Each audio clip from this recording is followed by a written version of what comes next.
তোমাদের সর্বশেষ যে মাসআলা পড়েছিলে হাদিসের আলোকে, হাদিসের মূল শিরোনাম ছিল, তোমাদের খেয়াল আছে অবশ্যই, জিজ্ঞেস করলে তোমরা বলতে পারবা, বাবু বুতলানি বাইইল মাবি ক্বাবলাল কবজ।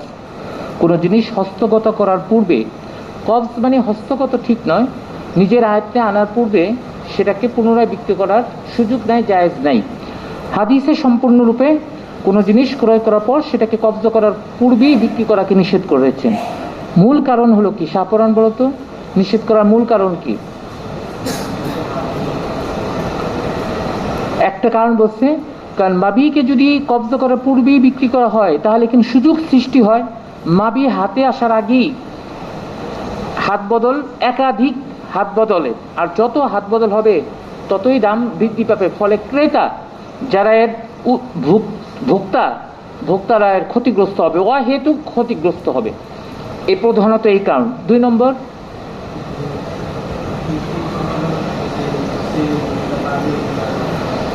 নম্বর হলো মবি বিনষ্ট হওয়ার শঙ্কা আছে।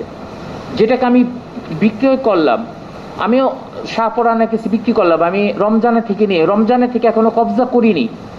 ফলে দেখা যাবে যে আমি যখন সেটা আদায় করতে যাবো শাহপরানকে, রমজান নিজেই আমাকে সেটা দিতে পারলো না। আবারও দিকে শাহপরান অন্যকে বিক্রি করছে, অন্য আবার অন্যকে বিক্রি করছে। এই যে বিক্রি করছে, মবি নষ্ট হওয়ার শঙ্কা আছে। ফলে অহেতুক একটা ঝগড়া ফাসাদের সৃষ্টি হবে, সেই জন্য নিষেধ।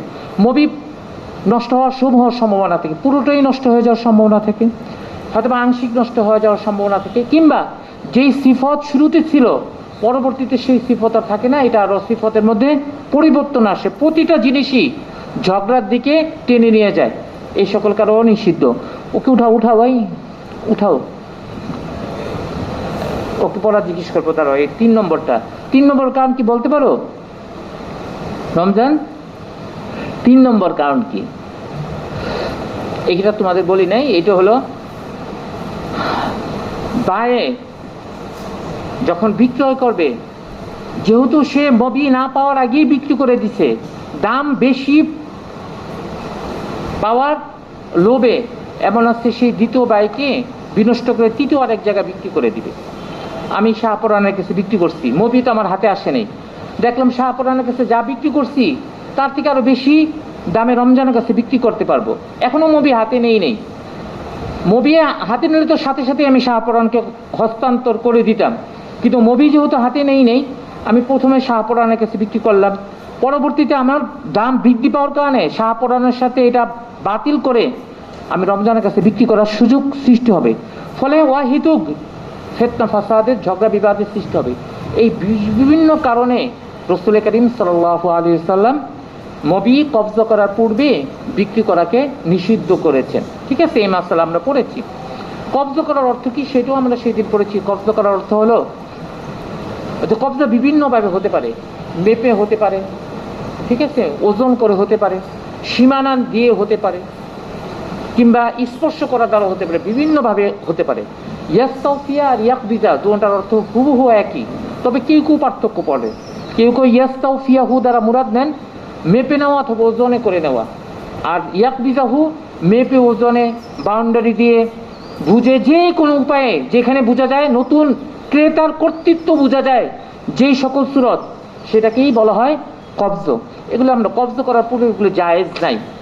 এখানে মাসআলাগুলি খেয়াল আছে? রমজান তুমি বলো তো, এই যে কবজ করার পূর্বে বিক্রি করার, এটা কি সকল পণ্যের সাথে সম্পৃক্ত? যে কোনো পণ্য বিক্রি করা যাবে না কবজ করার পূর্বে, নাকি সুনির্দিষ্টভাবে কিছু কিছু পণ্যের সাথে এই আরোপ লাগানো হয়েছে কবজ করার পূর্বে তাকে বিক্রি করা যাবে না? হাদিসের মধ্যে স্পষ্ট আমরা পড়েছি না, রাসূল করিম সাল্লাল্লাহু আলাইহি ওয়াসাল্লাম নিষেধ করেছেন মবি কবজা করার পূর্বে বিক্রি তোমরা করবে না। তো এটাকে সকল মবি, সকল পণ্য, নাকি সুনির্দিষ্টভাবে আসছে যে এই সকল পণ্য বিক্রি করা যাবে না, অন্যান্য পণ্য বিক্রি করা যাবে? কি বলছিল? হ্যাঁ, একজন বলো, তুমি বলো, আগে বলছো যদি বলো। কি বাদে? জমি বাদে। হ্যাঁ, এটা ইমাম আবু হানিফা রাহিমাহুল্লাহু আলাইহির মতে। অন্য ওইটা তো একই, ইস্তা বড় ইস্তা প্রায় এক হয়ে গেল।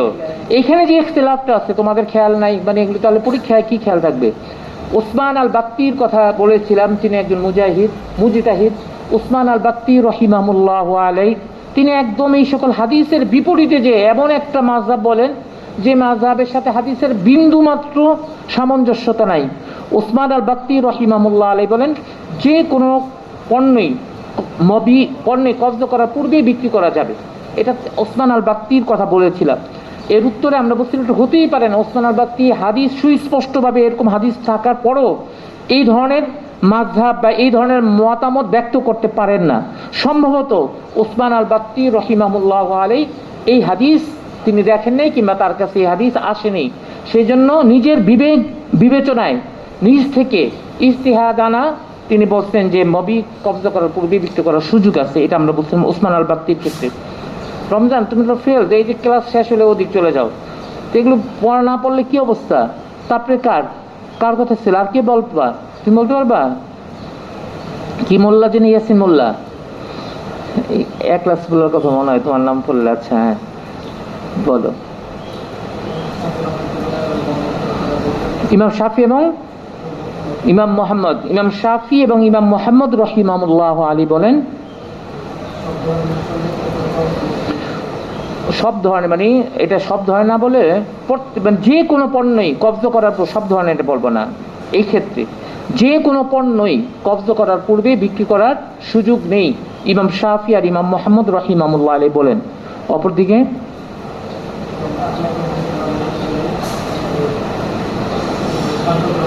ইমাম আহমদ ইবনে হাম্বল রাহিমাহুল্লাহ আলাইহি বলেন যে এই হাদিসের আলোকে শুধুমাত্র খাদ্যদ্রব্যের ক্ষেত্রে নিষেধাজ্ঞা, কবজ করার পূর্বে বিক্রি করার সুযোগ নাই, কিন্তু খাদ্যদ্রব্য ছাড়াও অন্যান্য দ্রব্য কবজ করার পূর্বে বিক্রি করার সুযোগ আছে।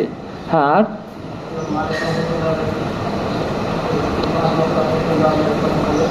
ইমাম মালিক আর ইমাম আহমদ প্রায় একই কথা বলেন।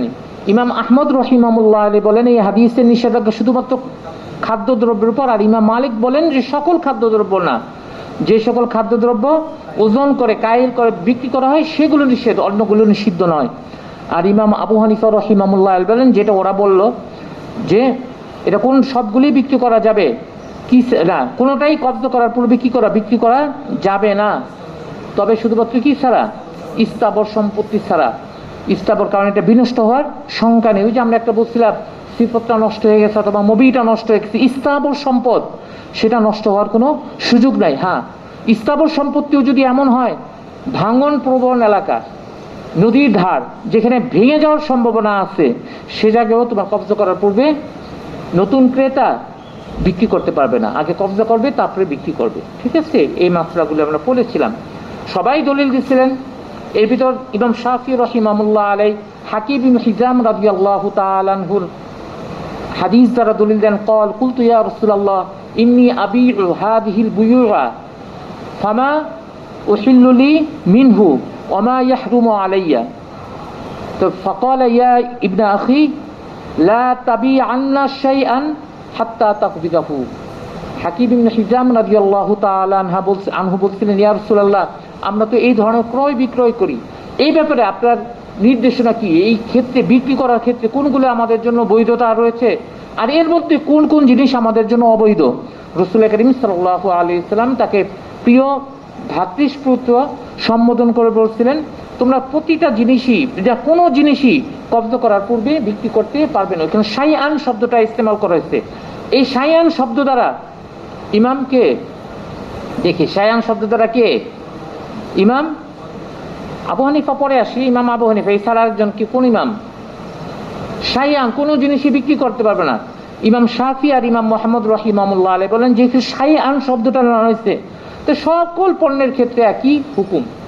অপরদিকে ইমাম আহমদ ইবনে হাম্বল রহিমাহুল্লাহ আলাইহি এই বাবের হাদিস যেখানে কোন শব্দটা আছে, তোআমানের শব্দটা আছে, আর ইমাম মালিক রহিমাহুল্লাহ আলাইহি তোআমানের সাথে কোনো কোনো ক্ষেত্রে ইয়াক্তাল শব্দটা আছে, সেই হিসেবে এগুলো দলিল।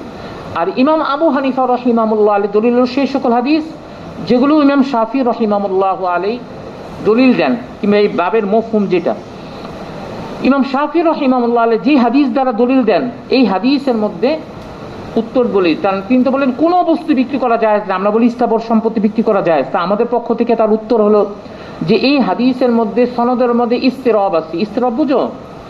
ইসতিরাব পড়ছো তোমরা? তিরমিজি ইসতিরাব মানে কি?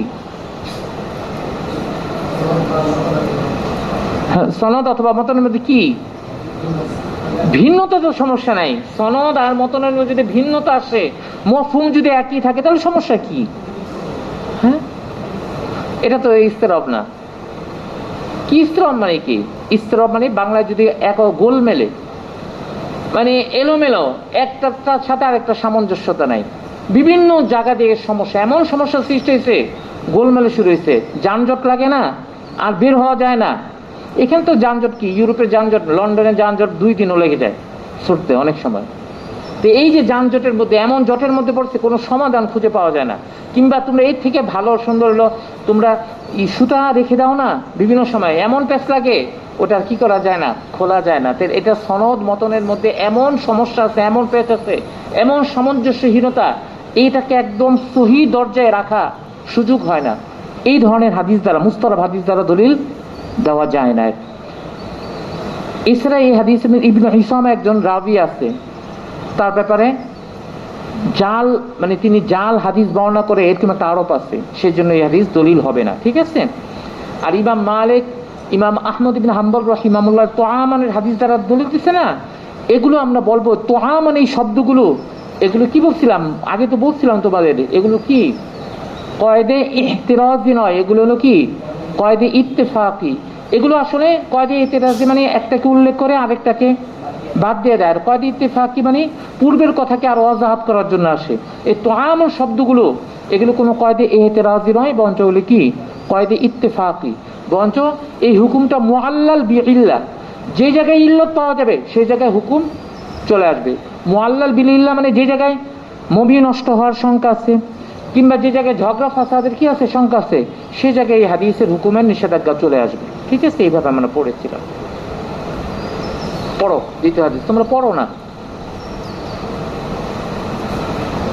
পড়ো পড়ো।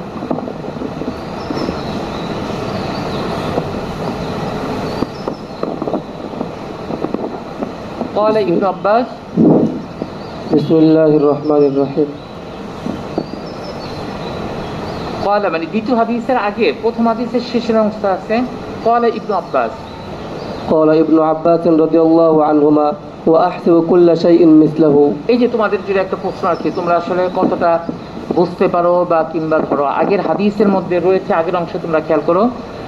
عن ابن عباس رضي الله تعالى عنه أن رسول الله صلى الله عليه وسلم قال من ابتاع طعاما, যে ব্যক্তি কোনো খাদ্যদ্রব্য ক্রয় করবে, ফালা তাবিউহু, সে সেটাকে আর বিক্রি করবে না, হাত্তা ইয়াস্তাউফিয়াহু, যে পর্যন্ত সে এটা মেপে না নিবে কিংবা নিজে বুঝে না নিবে। قال ইবনে আব্বাস, এই হাদিস বর্ণনা করার পর ইবনে আব্বাস রাদিয়াল্লাহু তাআলা শুরুতে তো রাসূল করিম সাল্লাল্লাহু আলাইহি সাল্লামের হাদিস বর্ণনা করলেন, এরপর নিজের মতামত ব্যক্ত করে বলছেন, ওয়া আহসিবু কুল্লা শাইইন মিসলাহু, আমার ধারণা প্রতিটা বস্তুই তার মতোই, প্রতিটা বস্তুই তার মতোই, মানে খাদ্যের মতোই প্রতিটা বস্তুর হুকুম। খাদ্য যেরকম হাদিসের মধ্যে বলছে কবজ করার পূর্বে বিক্রি করা যাবে না, আমার ধারণা প্রতিটা বস্তুর ক্ষেত্রে একই হুকুম, কবজা করার পূর্বে বিক্রি করা যাবে না। এই যে ইবনে আব্বাস রাদিয়াল্লাহু তাআলা আনহুর এই হাদিসের এই অংশটা, এটা কার দলিল হতে পারে বলো তো? চশমারে উঠাও, চশমা শুধু ঘুমায়, চশমার নাম কি? হ্যাঁ, নাম কি ওর? শাহজালাল, শাহাদাত। আচ্ছা, ও তো পুরো জমাতে শাহাদাত দিব, ও যদি ঘুমায় তাহলে প্রতিনিধিত্ব করে, ও তো নামের ঘুমায় না, তো ঘুমালে এত মূল্য হবে না। তুমি নিজে দেখে বললে হবে, নিজে লেখা দেখলে হবে না, না দেখে বলতে হবে। তবুও দেখার পরও যদি বলতে পারো তবুও ভালো। ওয়া আহসিবু কুল্লা শাইইন মিসলাহু, ঠিক আছে, রমজানের কথাই, আমার ধারণা এটা শুধু তোয়ামের ক্ষেত্রেই না, ইবনে আব্বাস রাদিয়াল্লাহু তাআলা বলেন যে কোনো বস্তুর ক্ষেত্রেই এটাই হুকুম যে কবজা করার পূর্বে বিক্রি করা যাবে না। তো হাদিসের এই অংশ, ইবনে আব্বাসের এই আসরটা, এটা ইমাম শাফি আর ইমাম মুহাম্মদ রাহিমাহুল্লাহ আল মাযহাব কি ফুটিয়ে তোলে, যেখানে তারা বলেন কোনো বস্তুই কবজা করার পূর্বে বিক্রি করা যাবে না। আর আমরা এই উত্তরে বসছি আসলে মুআল্লাল বিইল্লাহ, এই সকল নিষেধাজ্ঞার আড়ালে কি আছে? ইল্লত আছে। ইল্লত যদি পাওয়া যায় তাহলে অবশ্যই এই নিষেধাজ্ঞা প্রযোজ্য হবে। যদি ইল্লত না পাওয়া যায় তাহলে নিষেধাজ্ঞা প্রযোজ্য হবে না। পড়ো। وبه قال حدثنا ابن أبي عمر وأحمد بن عبدة قال حدثنا سفيان قال حدثنا أبو بكر بن أبي شيبة وأبو كريب قال حدثنا وكيع عن سفيان وهو الثوري كلاهما عن عمرو بن دينار بهذا الإسناد نحوه. وبه قال حدثنا إسحاق بن إبراهيم ومحمد بن رافع وعبد بن محميد قال ابن رافع قال حدثنا وقال الآخران أخبرنا عن عبد الرزاق قال أخبرنا معمر عن ابن طاووس عن أبيه عن ابن عباس رضي الله عنهما قال قال رسول الله صلى الله عليه وسلم من ابتاع طعاما فلا يبيعه حتى يقبضه. قال ابن عباس رضي الله عنهما وأحسب كل شيء بمنزلة الطعام. وبه قال حدثنا أبو بكر بن أبي شيبة وأبو كريب وإسحاق بن إبراهيم قال إسحاق أخبرنا وقال الآخران حدثنا وكيع عن سفيان عن ابن طاووس عن أبيه عن ابن عباس رضي الله عنهما قال قال رسول الله صلى الله عليه وسلم من ابتاع طعاما فلا يبيعه حتى يقتله. فقلت لابن عباس رضي الله عنهما لما؟ فقال ألا تراهم يبتاعون بالذهب والطعام مرجا ولم يقل أبو كريب مرجا. এখানে একটা শব্দ, এই হাদিস ও হযরত ইবনে আব্বাস রাদিয়াল্লাহু তাআলা আনহু থেকে বর্ণিত।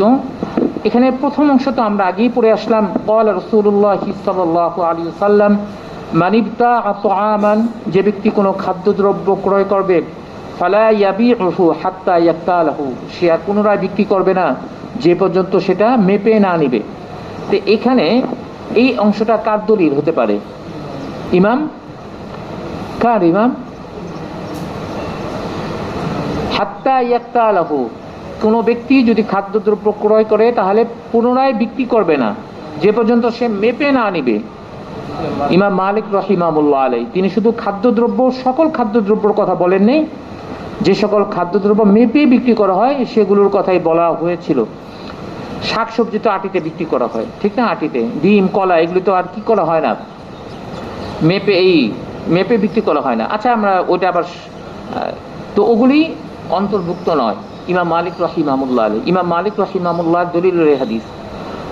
তো ফাকুলতু লি ইবনে আব্বাস, আমি ইবনে আব্বাস রাদিয়াল্লাহু তাআলা আনহুকে বললাম, লিমা, এটা কেন যে কবজা করার পূর্বে বিক্রি করা যাবে না কেন? এখানে আরেকটা নতুন একটা কারণ, আমরা যে তিনটা কারণ উল্লেখ করছি সে তিনটা কারণ তো রয়েছেই, সাথে আর নতুন একটা কারণ। ফাকাল, তখন ইবনে আব্বাস রাদিয়াল্লাহু তাআলা আনহু বলেন, আলা তারাহুম, তোমরা কি তাদেরকে দেখো না, ইয়াবতাউনা বিযযাহাবি ওয়াত তাআম মুরজান, তারা স্বর্ণ খাদ্যদ্রব্য বাকিতে বিক্রি করে। ওয়ালাম ইয়াকুল আবু কুরাইব মুরজান, আর আবু কুরাইব এখানে মুরজান শব্দটি উল্লেখ করে নেই। বাকিতে বিক্রি করা কি? বাকিতে খাদ্যদ্রব্য বিক্রি, স্বর্ণ বাকিতে বিক্রি করলে সেটা কার মধ্যে চলে যায়? সুদের মধ্যে চলে যায়। যে আওতায়, এটাই সে আওতার মধ্যে পড়ে। এটা পরে আবার আসবে, তখন আমরা আবার আরো ডিটেলস বলবো। পড়ো।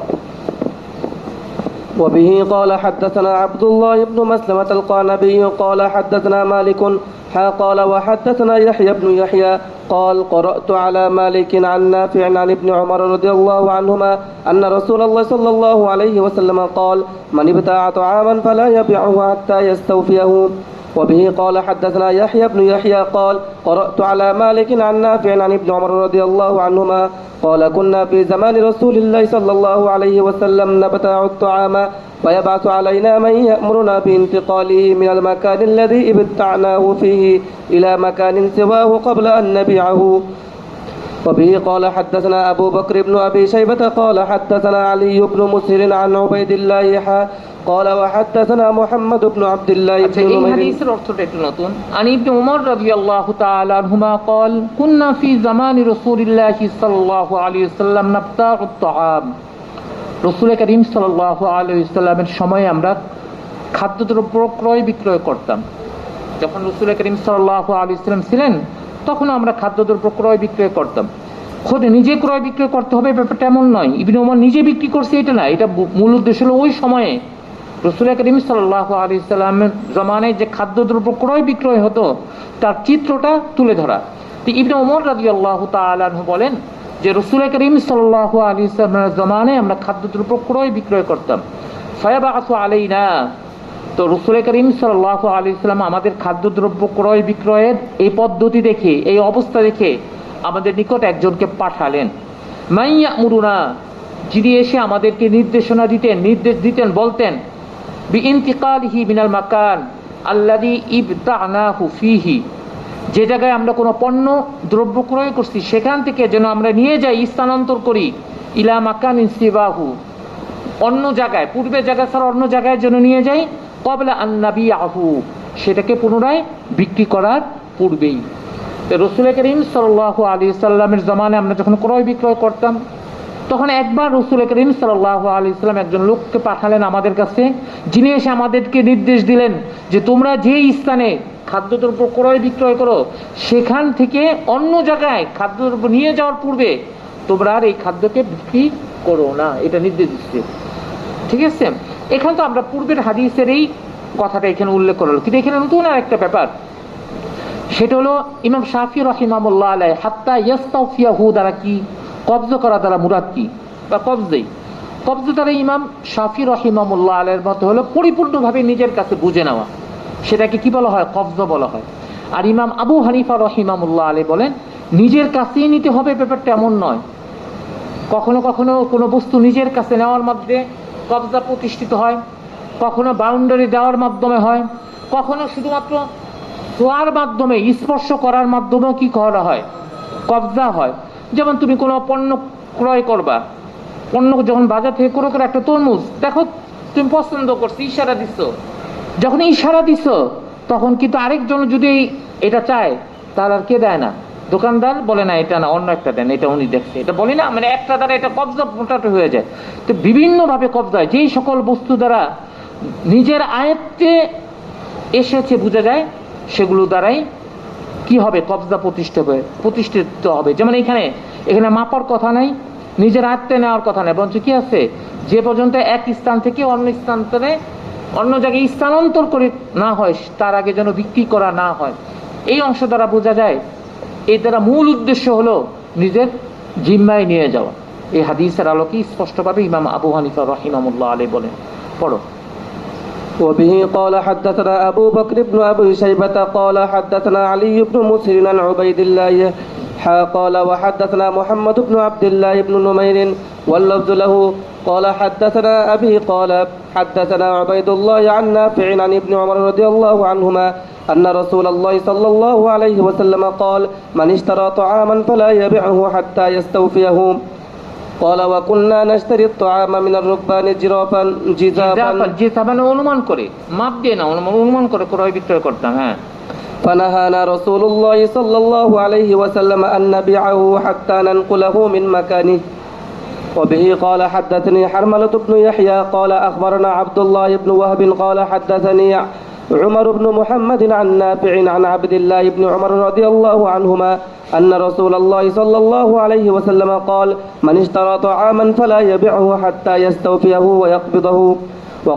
وبه قال حدثنا يحيى بن يحيى وعلي بن حجر قال يحيى أخبرنا إسماعيل بن جعفر وقال علي حدثنا إسماعيل عن عبد الله بن دينار أنه سمع ابن عمر رضي الله عنهما قال قال رسول الله صلى الله عليه وسلم من ابتاع طعاما فلا يبيعه حتى يقبضه. وبه قال حدثنا أبو بكر بن أبي شيبة قال حدثنا عبد الأعلى عن معمر عن الزهري عن سالم عن ابن عمر رضي الله عنهما أنهم كانوا يضربون على عهد رسول الله صلى الله عليه وسلم إذا اشتروا طعاما جزافا أن يبيعوه في مكانه حتى يحولوه. وبه قال حدثني حرملة بن يحيى قال حدثنا ابن وهب قال أخبرني يونس عن ابن شهاب قال أخبرني سالم بن عبد الله أن أباه رضي الله عنه قال رأيت الناس في عهد رسول الله صلى الله عليه وسلم إذا ابتاعوا طعاما جزافا يضربون في أن يبيعوه في مكانهم ذلك حتى يؤوه ইলা রিহালিন, যে পর্যন্ত নিজের বাহনে সেটা হেফাজত না করতো তার আগে বিক্রি করতে নিষেধ করছেন। আর কেউ যদি বিক্রি করতো রাসূল আকরাম সাল্লাল্লাহু আলাইহি ওয়াসাল্লামের জামানায় প্রহার করা হতো। বলুন। قال ابن شهاب وحدثني عبيد الله بن عبد الله بن عمر أن أباه رضي الله عنه كان يشتري الطعام جزافا فيحمله إلى أهله. وبه قال حدثنا أبو بكر بن أبي شيبة وابن نمير وأبو كريب قالوا حدثنا زيد بن حباب عن الضحاك بن عثمان عن بكير بن عبد الله بن الأشج عن سليمان بن يسار عن أبي هريرة رضي الله عنه أن رسول الله صلى الله عليه وسلم قال من اشترى طعاما فلا يبيعه حتى يكتاله. وفي رواية أبي بكر من ابتاع. وبه قال حدثنا إسحاق بن إبراهيم قال أخبرنا عبد الله بن الحارث المخزومي قال حدثنا الضحاك بن عثمان عن بكير بن عبد الله بن الأشج عن سليمان بن يسار عن أبي هريرة رضي الله عن عنه أبي هريرة رضي الله تعالى عنه أنه قال لمروان. এই হাদিস হযরত আবু হুরায়রা রাদিয়াল্লাহু তাআলা আনহু থেকে বর্ণিত। এখানে আবু হুরায়রা রাদিয়াল্লাহু তাআলা আনহু নিজেরই কথা উল্লেখ করছেন। عن أبي هريرة رضي الله تعالى عنه أنه قال لمروان। একদা আবু হুরায়রা রাদিয়াল্লাহু তাআলা মারওয়ানকে জিজ্ঞেস করলেন। মারওয়ান ছিলেন শাসনকর্তা, ঠিক আছে। আহলালতা বাইআর রিবা, তোমরা কি সুদের ক্রয় বিক্রয়কে হালাল করে দিয়েছো? কিংবা প্রশ্নবোধক যদি হয় তাহলে তোমরা কি সুদের ক্রয় বিক্রয়কে হালাল করে দিয়েছো? কিংবা বলো তোমরা তো সুদের ক্রয় বিক্রয়কে হালাল করছো। দুই ধরনের, একটা হলো প্রশ্নবোধক যে তোমরা কি সুদের ক্রয় বিক্রয়কে হালাল করেছো, কিংবা তোমরা তো সুদের ক্রয় বিক্রয়কে হালাল করে দিয়েছো। কিন্তু উভয়টার উদ্দেশ্য একই, মানে যেটা তোমরা করতেছো এটা পছন্দনীয় নয়, এটা বৈধ নয়। এই জন্য মানে এটা ইস্তেফহাম হতে পারে তোমরা কি সুদের ক্রয় বিক্রয়কে হালাল করে দিয়েছো বা হালাল করে দিয়েছো, কিংবা ওর অর্থ হতে পারে তোমরা তো ভাই সুদের ক্রয় বিক্রয়কে হালাল করে দিয়েছো। এটা মারওয়ানকে বললেন। মারওয়ান তখন শাসনকর্তা। আবু হুরায়রা রাদিয়াল্লাহু তাআলা বললেন ফাকাল মারওয়ান মা ফালতু। মারওয়ান তো অবাক হয়ে গেল যে সুদের যেটা সরাসরি নিষিদ্ধ, যেটা ব্যাপারে এত নিষেধাজ্ঞা, রাসূল করিম সাল্লাল্লাহু আলাইহি সাল্লামের এত ভয়ঙ্কর কথা, সেই ক্ষেত্রে কিভাবে আমরা করবো? তখন সরাসরি মা ফালতু, ভাই আমি এরকম করিনি, আমাদের মতো পেঁচায় নাই, কই কোথা থেকে কি, তো সরাসরি না ভাই আমি তো এরকম করিনি, আমি সুদের ক্রয় বিক্রয়কে হালাল করিনি। এই ওই দুজন কি উঠাও তো ভাই, উঠাও। এত ঘুমায় না আজকে বৃহস্পতিবার, ঘুমাতে পারবা পরে জোহরের পর থেকেই। বলছি না এই ধরনের আমরা ক্রয় বিক্রয় আমি যা করি না, হালাল করি না। এখানে মারওয়ান বলতে বাধ্য ছিল, কারণ আবু হুরায়রা রাদিয়াল্লাহু তাআলা আনহু একজন বিশিষ্ট জন ছিলেন। তারা যখন কোনো শাসনকর্তাকে কিংবা শাসনকর্তার পক্ষ থেকে যারা কোনো জায়গার গভর্নর হন কিংবা তাদের প্রতিনিধি হন, তখন স্বাভাবিক যারা বিশিষ্ট নাগরিক তাদের প্রশ্ন করলে উত্তর দেওয়াটা তাদের জন্য লাজেম হয়, না হলে তাদের উপর একটা অপবাদ চলে আসে। তা আবু হুরায়রা রাদিয়াল্লাহু তাআলা আনহু যখন মারওয়ানকে জিজ্ঞেস করলেন যে তোমরা তো সুদের কারবারকে হালাল করে দিয়েছো, তখন মারওয়ান বললেন মা ফালতু, না সুদের কারবার এটা তো হতেই পারে না, আমরা এটা হালাল করিনি, এটা বৈধতা আমরা দিইনি। তখন আবু হুরায়রা রাদিয়াল্লাহু তাআলা বুঝিয়ে বলেন ফাকাল আবু হুরায়রা আহালালতা বাইআ সিকাত, তোমরা কি সিকার সাহায্যে অর্থ চেক হতে পারে, কিন্তু বর্তমান বোঝার জন্য কার্ড, এখন কার্ড শুরু হয়েছে না, কি সরকার এটা, কার্ড সরকার, সব জায়গায় কার্ড। তোমরা চাইলে ঘুমের কার্ড আবেদন করতে পারো না, তোমরা চাইলেই কি দিবে নাকি, তারিখ দিয়া বা তার প্রমাণ দেখবে না, তার বডির স্বাস্থ্যগত অবস্থা দেখবে, তারা আসলে কত সমস্যা আছে, যদি ধরে রাখতে পারে না কি করা, শুধু বকা খাবে কেন? যেমন তোমরা যদি ইস্তেঞ্জা কার্ড চাও এটা দিবে না, দ্বিতীয় ঘন্টায় ইস্তেঞ্জা কার্ড দিবে না, তাহলে তোমরা মানে প্রথম ঘন্টায় ক্লাসে উজু করে বসো নাই, ঠিক না, এটা দিবে না। তোমরা যদি বলো যে ঘুমের কার্ডের সাথে সাথে আমার একটা কি দেন, ইস্তেঞ্জা কার্ডও দেন যখন তখন, এটা কিন্তু দিবে না, ঠিক আছে, এই ঘন্টায় দিবে না, অন্য ঘন্টায় দিবে। কার্ড শাব্দিক অর্থ হলো কার্ড, সিকাক, সিকুনে যেমন সিকাক বলা হয় চেককে।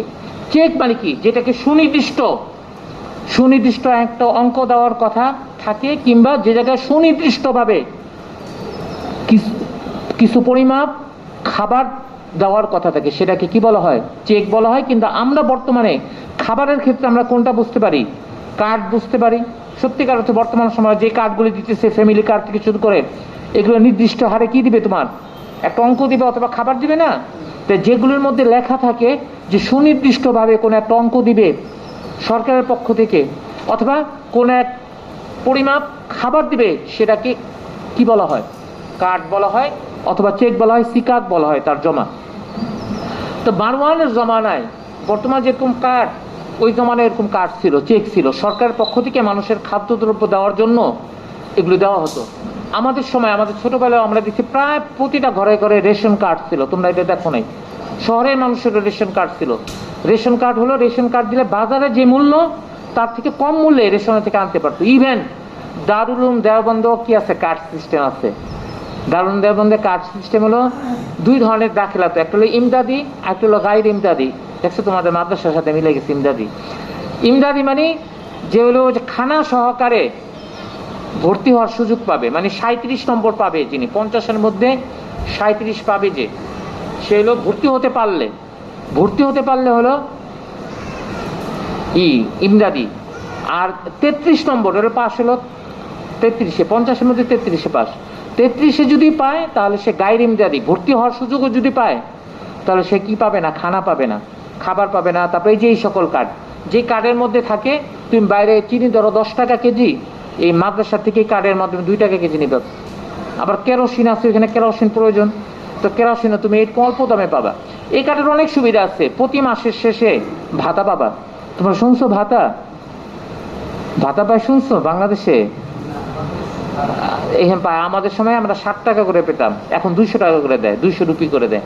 আবার পরীক্ষার সময় দুধ খাওয়ার টাকা দেয়, ফাইনাল পরীক্ষার সময়। আমাদের সময়ের কথা বলতেছি, আমরা ওইটা নেই, কারণ পরীক্ষা যেদিন শেষ হয়েছে সেদিনই আমাদের টিকিট কাটা ছিল, আমরা চলে আসছি। বুঝতে পারছো?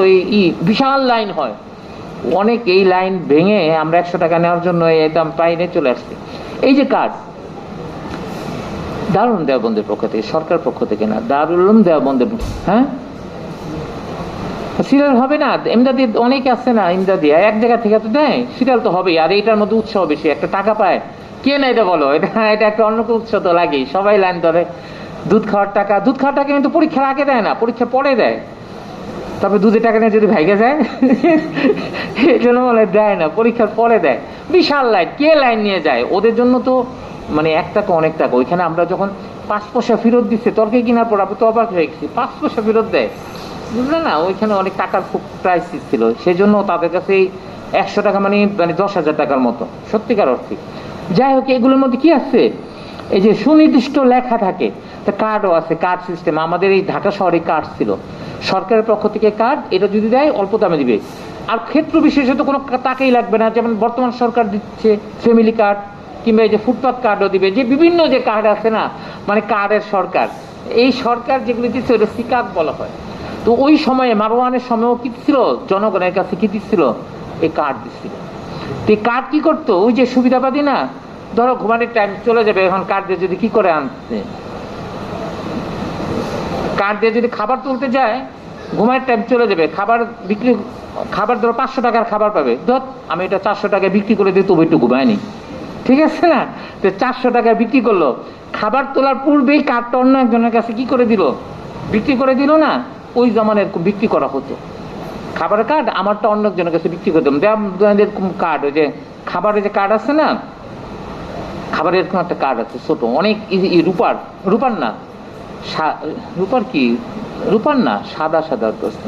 ওইটা বিরিয়ানি যেদিন দিবে না, সেদিন দেবমন ওই বিহারিরা, তারা কি করতো, বিহারি বা অন্য ইয়েরা, তারা বিরিয়ানির কার্ডটা বিক্রি করে দিত। আজকের খাবারটা ওরা খেত না, বিক্রি করে দিত। তো কার্ডও বিক্রি করে, খাবার তোলার আগে এটা বিক্রি করে দিত। মাছরা জানে না তো, ওই সময় পয় নাই, শুধু সময়। আচ্ছা, এরকম কার্ড বিক্রি করা হতো। তো এইটা তো এক ধরনের কি পণ্য, কি করার পূর্বে, কব্জা করার পূর্বে বিক্রি করে দেওয়া না? কারণ কার্ডটা যদি আমার নামে হয় তাহলে খাদ্যদ্রব্য কার জন্য? আমার জন্যই, শুধুমাত্র আমার জন্য। তা আমি ওই পণ্য দ্রব্য কব্জা করার পূর্বেই আমি বিক্রি করে দিলাম না, কার্ডটা বিক্রি করে দিলাম, মানে সে এখন সরাসরি কি নিতে পারবো পণ্য। তা আমার কার্ড মানে কি, কার্ড মানে আমি পণ্য দ্রব্যটা। এখানে তো পার্থক্য আছে। এক কার্ড একবার খাবার জন্য, প্রতিবারই নতুন কার্ড দেওয়া হতো ওইখানে। তা কার্ড বিক্রি করা মানে পণ্য হস্তগত করার পূর্বেই কি করে দেওয়া, বিক্রি করে দেওয়া। এটা সুদের সাথে সামঞ্জস্যতাপূর্ণ একটা একদিক দিয়ে। সেই জন্য হযরত আবু হুরায়রা রাদিয়াল্লাহু তাআলা বলতেছেন যে অহরহ কার্ড বিক্রি করা হচ্ছে, তোমরা এটা বৈধতাও দিচ্ছ, কোনো নিষেধ করতেছো না, তাহলে এইটাকে বিক্রি করার অনুমোদন দেওয়া, তো মানে সুদকে তো কি দিয়ে দেওয়া, অনুমোদন দিয়ে দেওয়া। সেই অর্থেই হযরত আবু হুরায়রা রাদিয়াল্লাহু তাআলা বলছিলেন মারওয়ানকে, তোমরা কি সুদের ক্রয় বিক্রয়কে বৈধতা দিয়েছো? এটা কে বলছিলেন? হযরতে আবু হুরায়রা। যখন উত্তরে আবু হুরায়রার উত্তরে বললেন যে আমরা কি করি না এরকম, মা ফালতু দেই নেই, ফাকাল আবু হুরায়রা, তখন আবু হুরায়রা রাদিয়াল্লাহু তাআলা বললেন, লাল তাবাইয়া সিকাক, তোমরা কি চেক বিক্রিকে বৈধতা দিয়াওনি, বা তোমরা কি চেক বিক্রিকে বৈধ মনে করো না? ওয়াকাদ নাহা রাসূলুল্লাহ সাল্লাল্লাহু আলাইহি ওয়াসাল্লাম আন বাইত তাআম, অথচ রাসূল করিম সাল্লাল্লাহু আলাইহি ওয়াসাল্লাম খাদ্যদ্রব্য বিক্রি করতে নিষেধ করেছেন, হাত্তা ইস্তাওফা, যে পর্যন্ত সেটাকে কবজা না করা হয়। বুঝতে পারছো?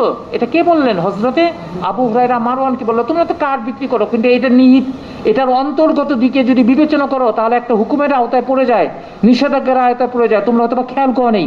সেই জন্য আবু হুরায়রা বললেন। মারওয়ানকে যখন বললেন, মারওয়ান তো এতদিন ওইভাবে খেয়াল করে নাই, এটা ক্রয় বিক্রয় হয়তো নিষেধও করে নাই। যখন আবু হুরায়রা দেখিয়ে দিলেন, তখন মারওয়ান উপলব্ধি করলেন যে এটা তো আসলে কবলাল কবজ, ক্রয় বিক্রি করে, এটা তো সুদের মতো হয়ে গেল। সেই জন্য এটার গুরুত্ব উপলব্ধি করলেন, মানুষের মধ্যে ব্যাপক হারে এটা মানে প্রচলন আছে, সেই জন্য সকলের উপস্থিতি করলেন, উপস্থিতি করে মারওয়ান বক্তব্য রাখলেন। ফাখাতাবা মারওয়ান আন-নাস, তখন মারওয়ান সকল মানুষের সামনে একত্রিত করে বক্তব্য রাখলেন। ফানাহা আন বাইইহা, আবু হুরায়রা রাদিয়াল্লাহু তাআলা আনহুর সেই নির্দেশনার কারণে মারওয়ান এটাকে ক্রয় বিক্রয় করতে নিষেধ করলেন। ক্বালা সুলাইমান ফানাযারতু ইলা হিরাসিন, তো আমি প্রহরী, যারা রাজ্য প্রহরী তাদের আমি খেয়াল করেছি, ইয়াখুযুনাহা মিন আইদিন নাস, তারা মানুষের হাত থেকে কাঠগুলি নিয়ে নিচ্ছে, যারা ইতিমধ্যে কি করে দিছিল, বিক্রি করে দিছিল, এটা অবৈধ, সেজন্য নিয়ে নিচ্ছে। তো এখানে একটা মাসলা আসবে, মাসলার মূল যে ব্যাপারটা সেটা তো আমরা বুঝতে পারলাম যে কার্ড যদিও আপাত দৃষ্টিতে মনে হচ্ছে একটা কার্ড বিক্রি করতেছি, কিন্তু আসলে এই কার্ড দ্বারা আমার যে প্রাপ্য খাবার সেটাকেই বিক্রি করে দিলাম।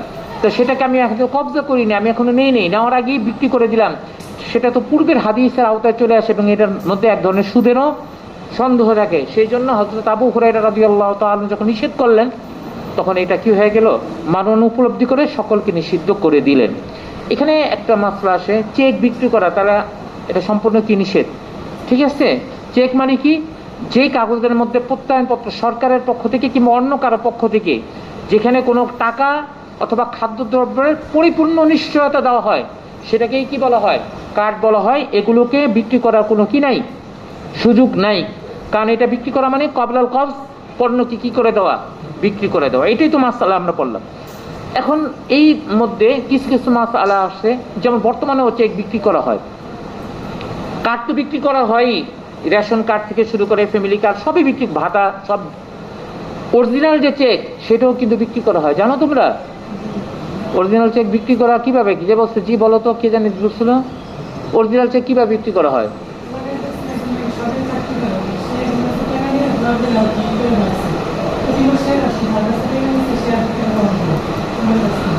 সুন্দর, ও যেটা বললো সুরত একটু সুন্দর, তার থেকে আরো সহজ, যেটা ব্যাপক হারে কি হয়, ক্রয় বিক্রয় হয়। ধরো হ্যাঁ হ্যাঁ কিস্তিতে ওইটাও আছে, এটা আমি শুনে, এটা বলে যেমন শাহপরানের কাছে আমার কাছে টাকা পায়, বা আমার কাছে পণ্য বিক্রি করছে শাহপরান, আমি চেকের মাধ্যমে শাহপরানকে টাকা দিচ্ছি, 1 লক্ষ টাকা দিচ্ছি শাহপরানকে চেকের মাধ্যমে, যেটা 3 মাস পর সে ব্যাংক থেকে তুলবে। ডেটটা হলো কত মাসের পরে? 3 মাসের পর। এখন শাহপরানের টাকার প্রয়োজন, 3 মাস অপেক্ষা করতে পারবে না, তখন কার কাছে?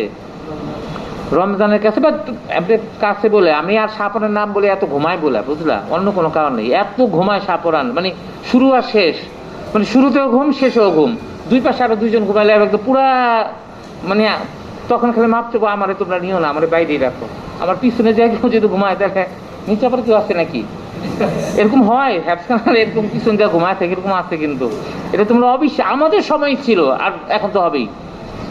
আমাদের হুজুর একজনের জন্য চোখ বন্ধ করে পড়ে, তো এই ফাঁকে ছাত্ররা যায় বাথরুমে যে গোসল করে আবার শেষ সময় এসে বসে থাকতো, ক্লাসের শুরুতে বসতো, তাও কোন ঘন্টায়? বুখারির ঘন্টায় ক্লাসের শুরুতে বসতো, যেই হুজুর চোখ বন্ধ করে মানে বলতে থাকতো, চলে যেত, চলে যেয়ে গোসল করে শেষ সময় এসে আবার সবাই করে, এর ভেতর হুজুর আর চোখ খুলতেন না। বুঝতে পারছো? মানে অনেক বড় আলেম, অনেক বড় আলেম, তিনি এরকম বলতে থাকতেন। আর এই যে নিচে যে এটা হ্যাফসখানা জমানো আছে, সিটের নিচে ঘুমায় থাকে, উপরে দিয়ে সিট রেখে দেয়, তোমরা জানো না এগুলো?